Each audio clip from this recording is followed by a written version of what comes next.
Hello and welcome to Elseworlds DC Fan Podcast. My name is Jordan, and with me, as always, is Chris. How are you today, Chris? I'm doing really good, I had a crappy day at work, so, time to talk some superhero stuff, and that is much more fun.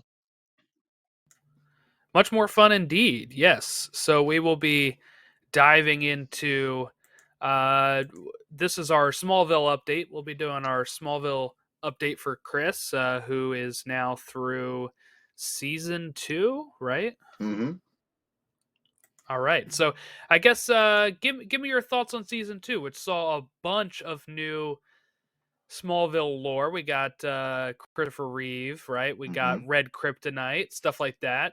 Heat Vision. What was your thoughts on season 2?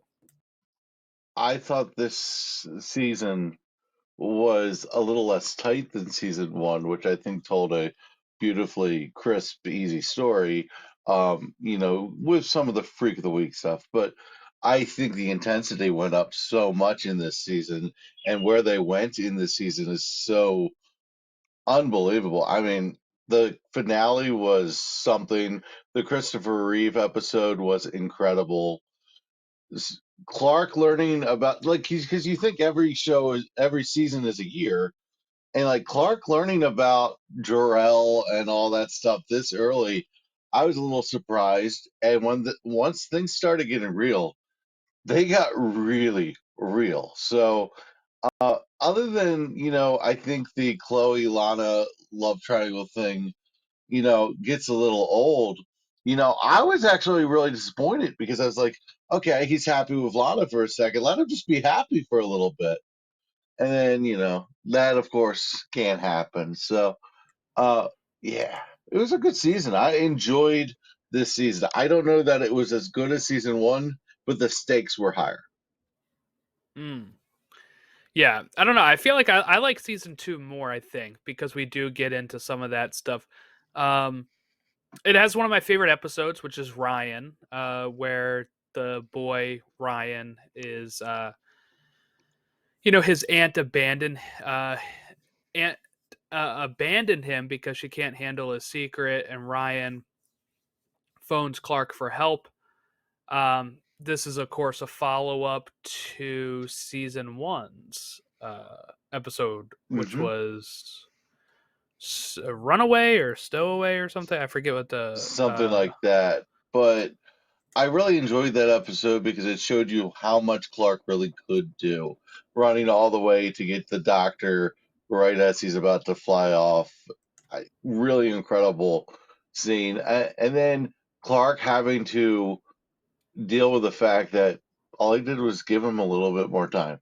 But, that's all he Yeah. did. He gave him one more day. And, you know, that's a very Superman lesson to learn. And I thought it was an incredible episode. So I'm glad you pointed that episode out. It really hit me right in the feels, especially because my big brother's name is Ryan. So it's Okay. it's like, dude, all right. But yeah, that kid was awesome. Lex Luthor giving him the like limited edition comic or whatever was kind of cool, and them connecting on that. Clark, you know, Scott start wearing a mask when it comes or something when he goes into these facilities that have cameras. It's starting to drive me up a wall. It's like, how is he not arrested every episode? It it's a little bit much, but I do love it. Yeah. Well, I think that is the. Yeah, that's just something you'll have to suspend the the disbelief on because I mean the bigger offense to me is all the times when people just get knocked out right before you know, he comes and saves them without them seeing their powers and stuff. But Yeah. but no, yeah, the Ryan episode is one of my favorites. It's very Superman, like you said. He tries his best, and then you have that heartbreaking scene with Ryan telling him that like you said, you gave me one more day. You know that's what he wanted.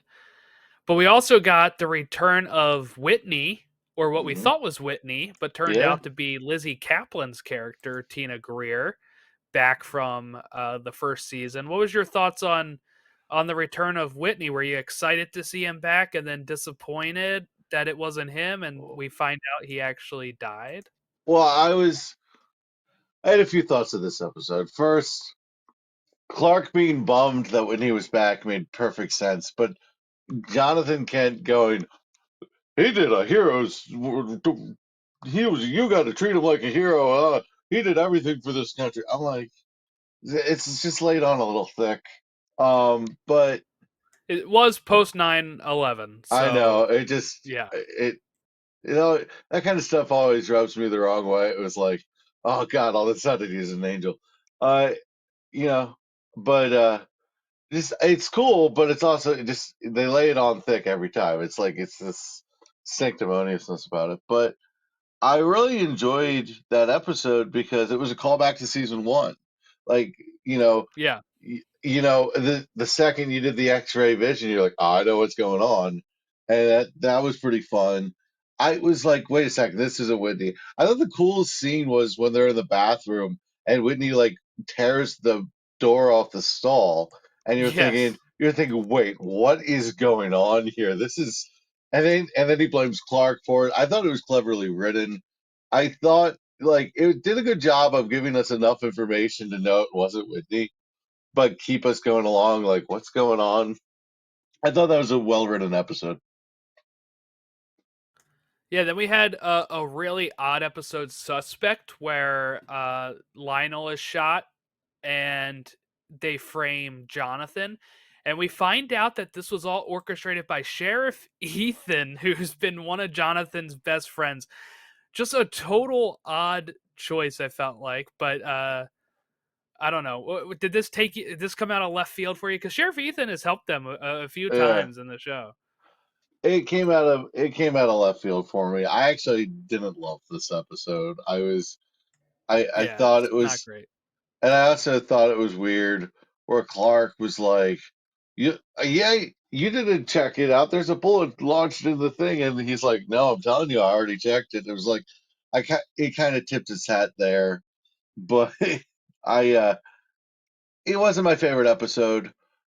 Felt like a bit of a filler, but it was pretty consequential. So I don't know how to feel about that episode.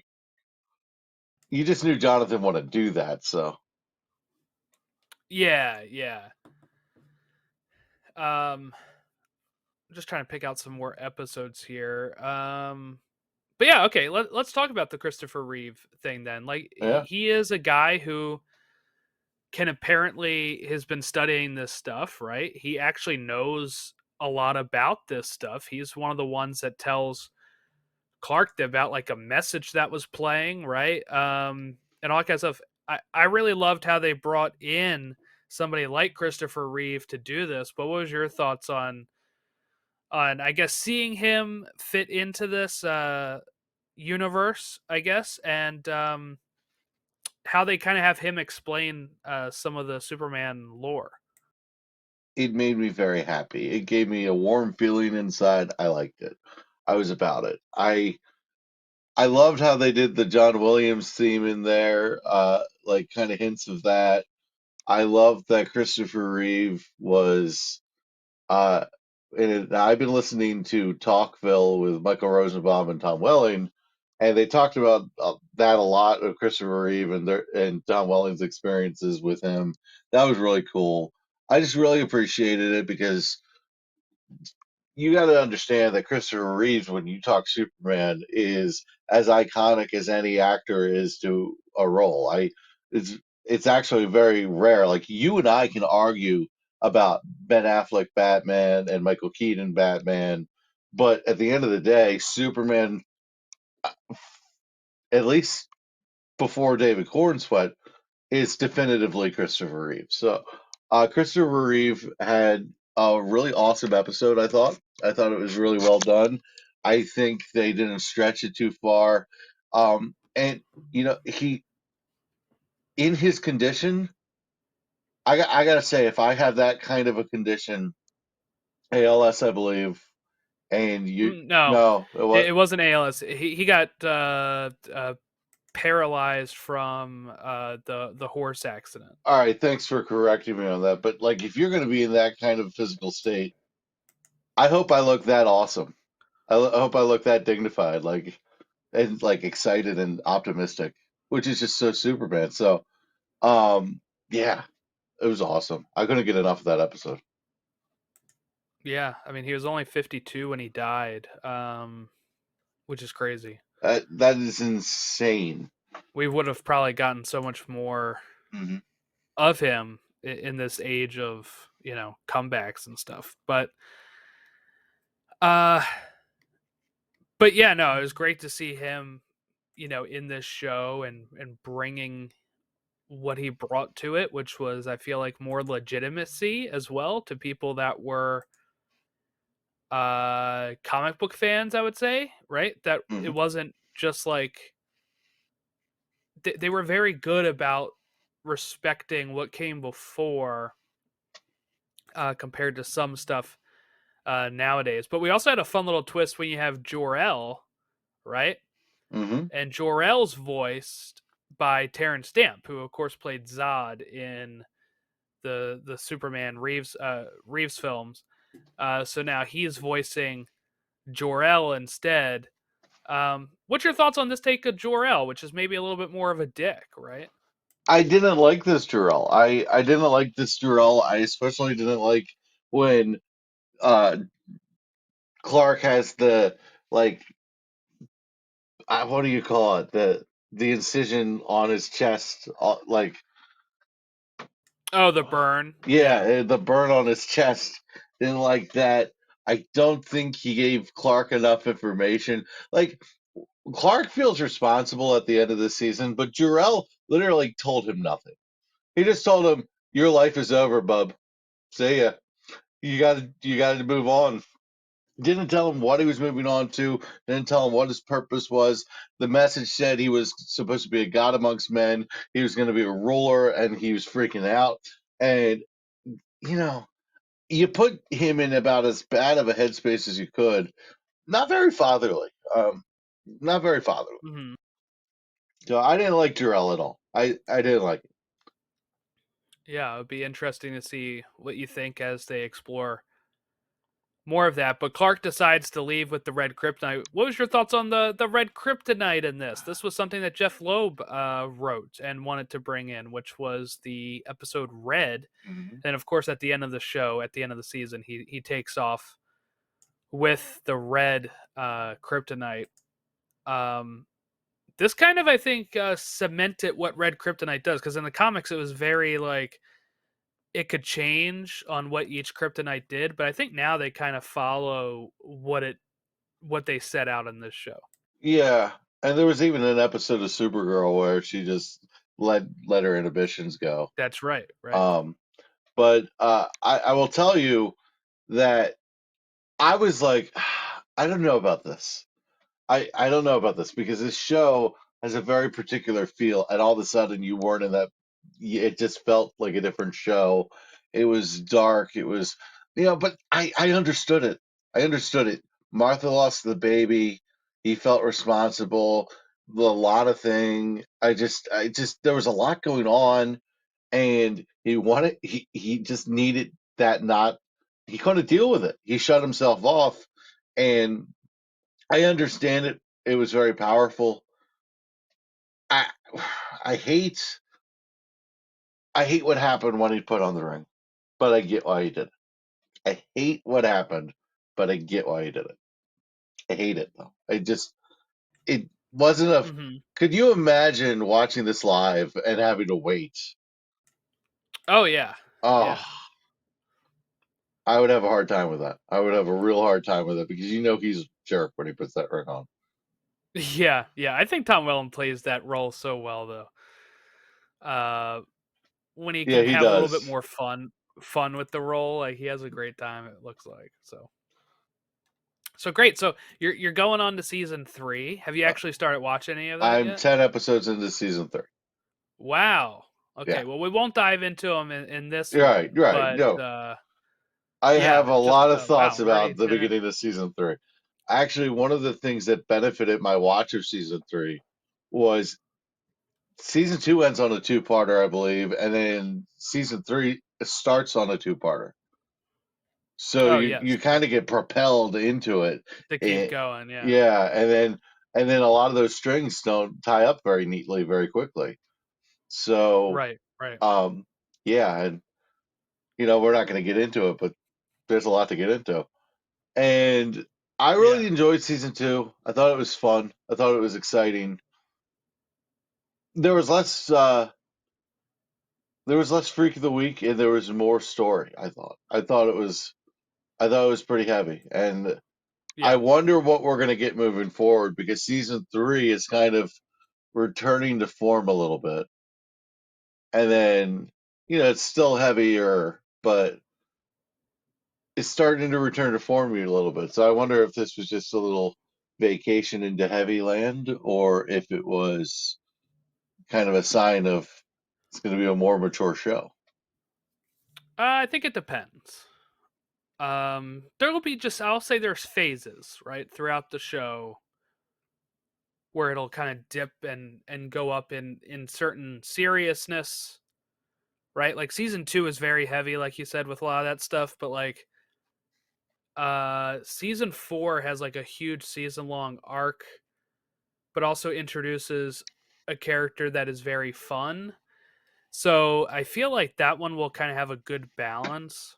Um some people say season 4 is like one of their favorites, some people say it's the worst. So it's really going to I'm really interested to see what we get to season 4, but yeah, we'll talk about season 3 probably next time. That gives you like 2 weeks to finish that.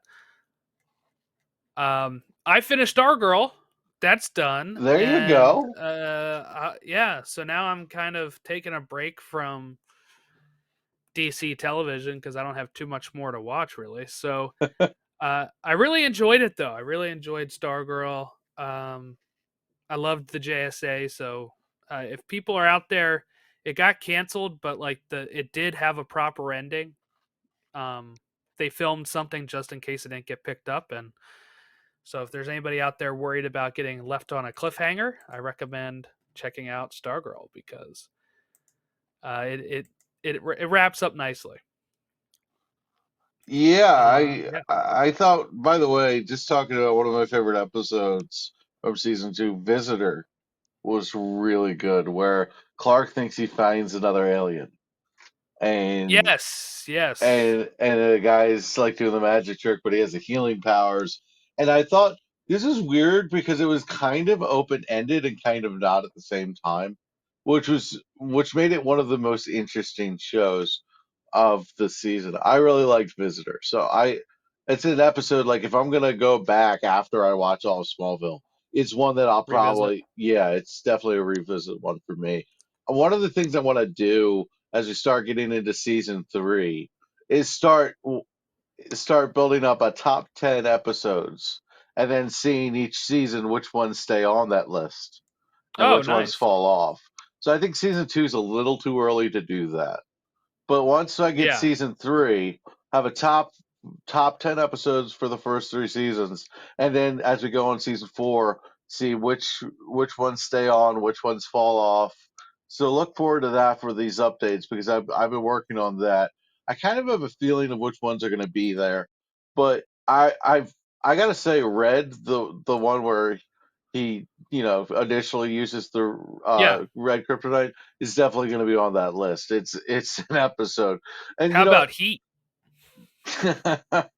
yeah, that We learn his powers come from being horny. yeah. So his heat vision. Well, it's funny because there's a episode with like the football coach who could fire that has almost the same title. Hot Um, head. Yeah. Hothead, It's hot yeah. head and heat. Yeah. Yeah, they like to keep it warm on Smallville apparently. But no, it's really good. Heat was the one where he was like really crazy about Lex Luthor's soon to be annulled wife. Yes. Krista Allen. Yeah, Yeah. and I get it.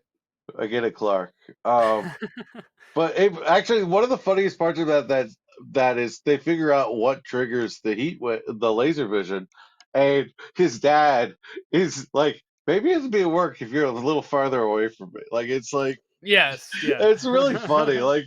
Like they played it just like tongue in cheek enough, just kind of cheesy enough, without it being like kind of cringy. So I think they've walked a really delicate rope with that. I like that a lot. Yeah, no, I really like that one. Um, all right. Anything else about that before we wrap it up and move Uh, on to our next episode? I really just I don't know how I feel about the end of season two Uh because so huh. much of it was so unwrapped up. Like if we were just going to look at season two, not knowing anything that exists later, so much of it is not wrapped up. And Jonathan Kent freaking out on Clark, and then Clark wanting it just. Uh, and then and then when you figure in what happens later, I actually think Clark gets off a little easy on that. So I have a lot of mixed feelings and emotions that we can talk a lot more about with season three. All right. There's a little tease for you there.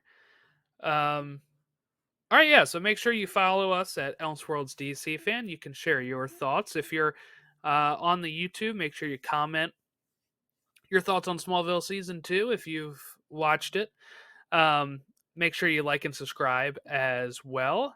Coming up on our next episode, well, actually, I'm probably releasing the next one first, so a little confusing there. But I want to get the table read stuff out like as soon as possible. So, if you're listening to this, you probably already listened to it. If not, go back and listen. We talk about the potential Superman logo for Superman Legacy. We talk about the table read. We talk about budget for Joker 2 and just a whole bunch of other little updates. So make sure you check that out. Have a great rest of your week. We'll catch you next time.